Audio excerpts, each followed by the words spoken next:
So I'm starting off here and I've got a good armbar position, but unfortunately, Michael's got his hands really tight together. So I'll just do a test first. Those hands are going nowhere. So I'm gonna take my hand, which is the hand is closest to his leg. So my right hand is gonna grip his elbow and I'll pull his elbow all the way to my hip and then lock my own elbow to my hip. So usually his elbow's right here in the middle, pull it to the hip, lock your own elbow to the hip. Then your left hand, which is closest to his head, is gonna go in elbow deep. So I wanna make sure this goes to his wrist. So one hand is at his elbow, and then my other elbow's at his wrist. Then I like to hold onto this collar and then just keep everything attached. And then I'm gonna lean back towards his head, towards the head side. So I go back here. And then the thing to remember is like, I'm not really concerned with breaking his grip. All I wanna do is make sure his other arm goes straight.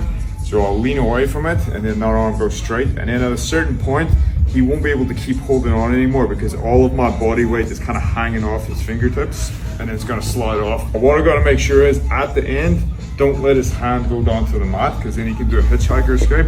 So once I feel the grip break, I'll bring it back to this side, bring his elbow over my hip, hold on to his wrist and his hand, making sure his thumb's pointed up.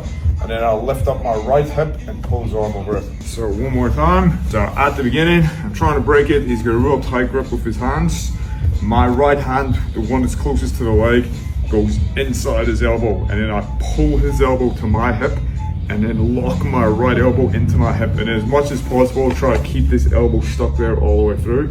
After that, my left hand is gonna go in and my elbow goes to his wrist.